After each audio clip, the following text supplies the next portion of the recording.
What's up, guys? Mason the Brock Henderson here, and this is the Librarians, Season 2, Episode 6. The Infernal Contract, I believe. Um, very interesting episode. Not my favorite so far. Not my least favorite either, but there were several good things about it. A couple of things I didn't really like. So I'm going to talk about those first. Um, One, I guess the way they ended it, um, it seems so fast and rushed. Like they're sitting there, the devil's talking to uh, Jones, Stone, and Cassandra, telling them, look, you can get this contract, or you can get this contract, or you can get this contract. Like, and they're having this emotional moment where they're on the verge of death, and Stone's like, well, maybe one of us should take the hit for the team, uh, and give in. And they're just having this emotional moment where it feels like that could happen, and it shows Eve up top talking to her friend and talking to Jenkins. Tells him, go. It's go time. Not really sure what her plan is, but after the devil's done talking to him, he pops up and takes the contract from her and says, oh, you think you're clever signing your name over his name, making it null and void. And he says, well, until you make a wish, his wish is still going to come true. So people are still going to die here. And then he pops back down, and Jenkins is busting into the room. He's like, so the contract can't kill anything that's unkillable? And he's just like, yep. And then he pops back up to the top, and she just goes, I wish you were human. And then he's done. He turns human, that's it. And I'm just like, that just seems so fast. Like, it just, I don't know. Obviously, that was part of the plan, but it didn't feel like that was part. Like, it seemed like she came up with that solution really fast. Um, I don't know. It felt really rushed, and it felt a little bit, oh, I don't know. Well, I'll wish that he's human. Now he's not the devil anymore, so now he's not a part of the contract. I don't know. Maybe I'm used to certain other things, better build up, but this one really felt just, he's here, he's here, he's here, he's here. She's ready. She wishes he's human, and it's over. And it's just epilogue, what happens afterwards. If I yawn a little bit, I'm sorry. I'm really tired. Had a late night last night. Walking Dead stuff. Woo! So yeah, so that I didn't really like. I thought it was really rushed.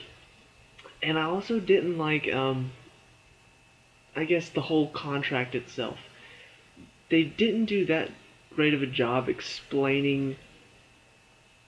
I understood everything that happened with Keats, his family, and the contract that they made, how everybody that opposes them, bad things happen to them. I understood that, but then whenever this guy, like, I guess where I was having trouble understanding is that it felt like their contract, yeah, bad things did happen, but it was always like, I don't know, it didn't feel like bad things were happening to this guy. Like a girl did die, and obviously there was going to be something bad that happened that day for him. But then all of a sudden it's like, well, this guy, Eve's friend, he takes over the contract, and then something bad's about to happen. People are about to die, but he's going to save the day and save only a few people. And I don't know. Then whenever she signs the contract, and it's like, well, it makes it null and void, but bad things are still about to happen. It was like they didn't explain that well enough. Like I said, they were rushing this last scene, and it just felt like, so wait, she signs over his name, which makes the contract null. Take it. It makes the contract null, but yet it's still going to happen anyway. Like, I don't know. It seems weird that whenever she signs this contract, the previous contract, until she makes her new wish, the previous contract's wish is still in effect. That just seems weird to me. It seems weird. They didn't explain that very well. I'm still yawning.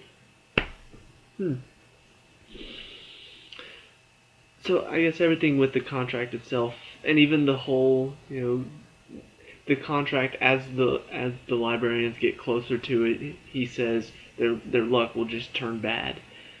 But it felt like, the security was onto them, and Ezekiel kept breaking stuff. Stone ran into the woman that recognized him as the chauffeur, and then Cassandra ran into a security guy, so they're searching for him. But then all of a sudden, Stone just happens to find the secret passage. So does Jones. Then Cassandra, they pull her in. And it just felt like, I thought their luck was supposed to turn bad, and yet they just so happened to find the secret passage right in time. That felt like that was pretty good luck on their end. So, it felt a little bit, oh, okay, well, their luck's supposed to be bad, but I guess in this case, we'll just let them have good luck this one time. So the contract just seems so back and forth, whether it was supposed to cause good luck or bad luck, whether or not her signing her name was supposed to make it null, the fact that nothing bad really happened to this one guy.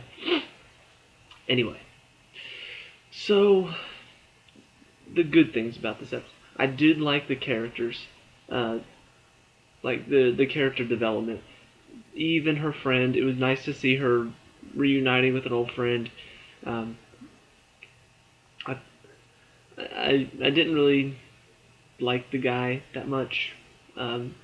He seemed a little bit too, I can't even think of the right word for it, but he just seemed a little bit too good and good looking, and I don't know. They've been trying to develop this whole Flynn and Eve thing, that it just feels like every single time she's on the screen with another good-looking guy, she's always like being flirty with them. So it just feels like, well, maybe they're not as together as I thought. I don't know. It seemed very much like she was completely okay flirting with him, even though she's got Flynn, which makes me question how strong their relationship is. But I did like the fact that she got to experience, meeting an old friend again, seeing him go through this stuff. Very interesting concept with him learning about magic. She tells him about it. Once again, that concept that they're kind of talking about this season is, are we able to keep magic in check? Are we able to keep it out of? Are we able to keep people from finding out about it? You have people, Jenkins obviously is very much, no, we can't allow that to happen. And then you've got Cassandra and Eve who are just like, well, it's out there. We can't guard people from this. People already know about this stuff.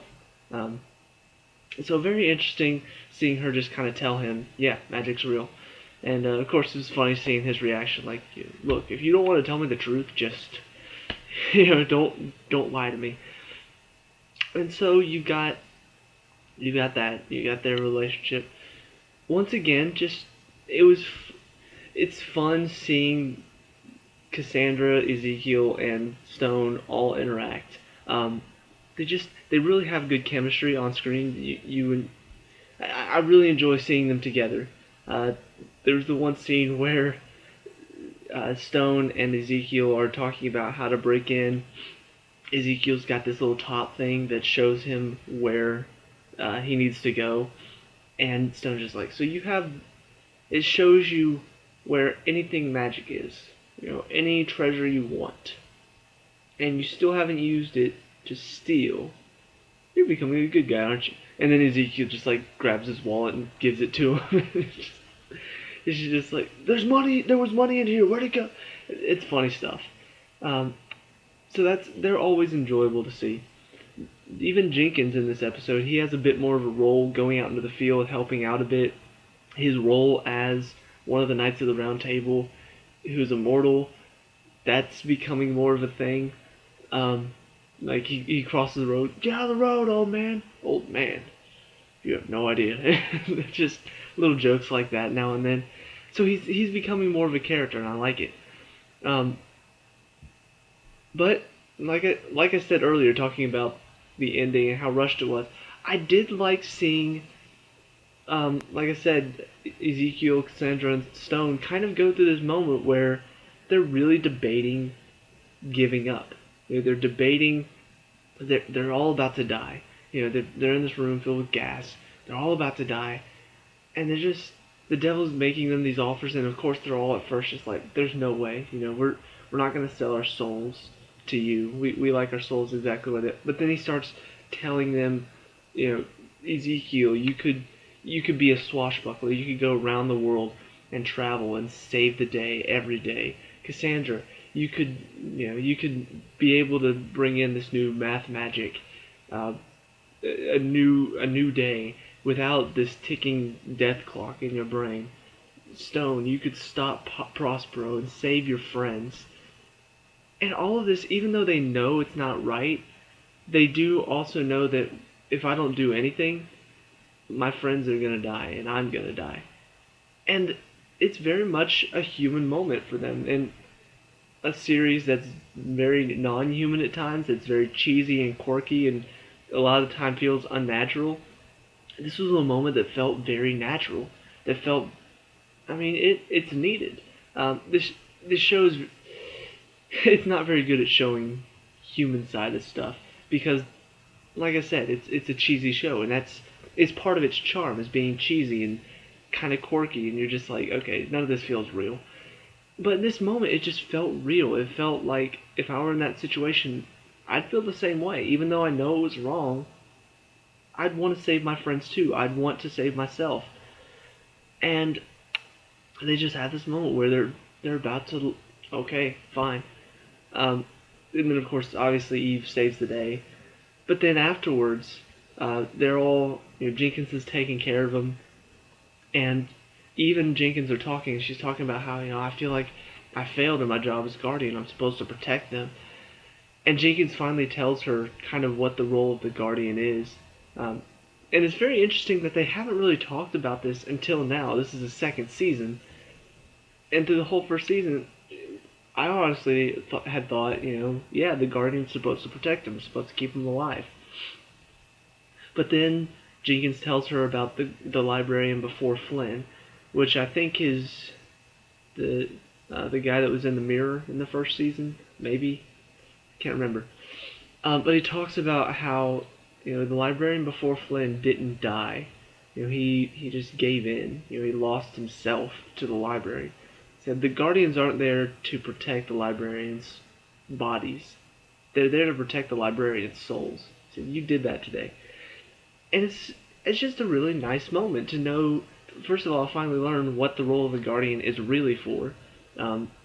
Having been confused all this time and not really knowing what thinking it's this one thing when it turns out it's not. That's a very interesting thing. But also just having this moment with her and Jenkins because they don't really have that many moments. It's not something that you see very often. Jenkins he is having more moments with the team in this season, but in the first season he didn't really have these moments where he could talk to them and have this heart to heart with them. And I think I talked about in the second episode how they talk too much about their feelings. In this moment, it was just enough. He told her the truth. He told her she did her job, and that was enough. After that, no more talking. He goes to take care of him. You just see the look on her face, kind of realizing that what he's saying it helped her. It's just a really nice moment. And probably one of the standout moments in this series because they don't, like I said, they don't really have many moments that feel natural, that feel human. And in this episode, they did have it. But the rest of it, other than these moments, things I didn't like, the things I did like, the rest of it was, average librarian stuff. Just these moments that are just quirky, funny, sometimes a little bit cheesy, but you kind of understand. Okay, it's how this is. Talking about a chupacabra making jerky.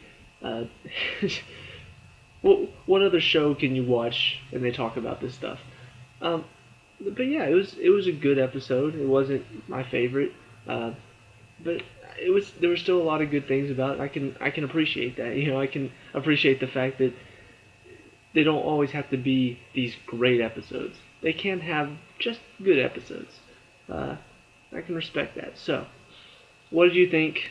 Comment down below, like and subscribe, all that good stuff. I'll see you at the next review. Peace out.